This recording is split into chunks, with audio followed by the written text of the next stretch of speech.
Hi everyone, I am Jeffrey Watson. Today I'm going to do a book review. On my channel you'll see a lot of those. I really love to read, but my favorite books to read are Star Wars novels. I told you yesterday about the canon and Legends books, but today I have a very interesting read. This book right here, Star Wars Revenge of the Sith, the official movie novelization by Matthew Stover. It was published in 2005, I believe. This is a very interesting book because it is both canon and legends. The Disney buyout of Star Wars was in 2012. Every book that was published before 2012, which are there about 150, are considered legends. Because when Disney bought them from Lucasfilm, they wanted to continue their own path and make their own Star Wars, as I talked about in my first book. Well, and after 2012, all books published by Disney are considered canon, right? They're actually happening in the Star Wars universe.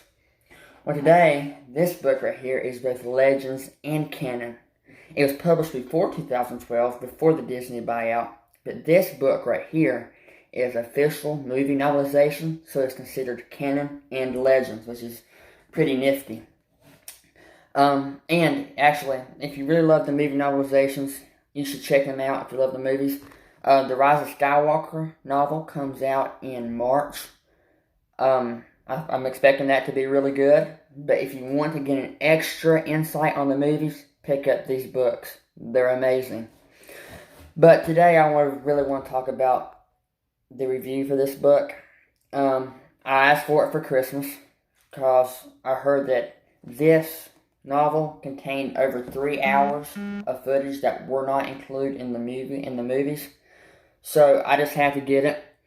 So I started reading it on Christmas Day, and I couldn't put it down. It was incredible. You get extra insight into the characters. In the movie, especially Revenge of the Sith, there's so much action packed into the book and into the movie that sometimes it's really hard to see the gravity of the situations that's going on in the movies because it happens so fast. It's 100% action. This book, there's a lot of downtime. You see the characters' innermost thoughts and feelings, and you really get a good idea about what is happening in the universe at this moment in time. You get a lot of behind the scenes into the Jedi Council and how they were figuring out that Sidious was in Palpatine's inner circle. It turned out to be Palpatine, of course, but you get a lot behind the scenes.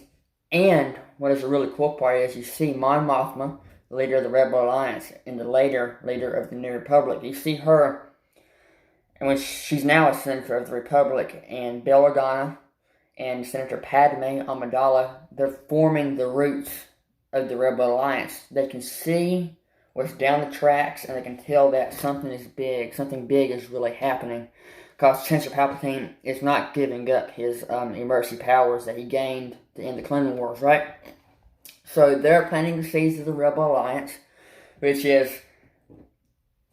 so prevalent in the rest of the movies. The Jedi Order is trying to investigate Palpatine because they believe that he's being influenced by the Dark Lord Sidious. They have Mace Windu.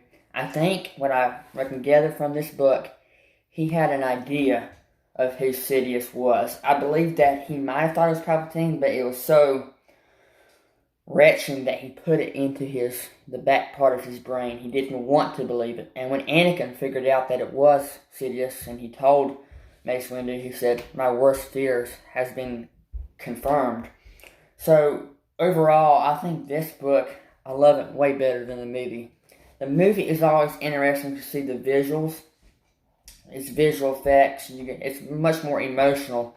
But this book, with the 500-page book, it should be a lot more in-depth. And if you're a really big Star Wars fan, which I know many of you are, pick up this book right now. You will love it.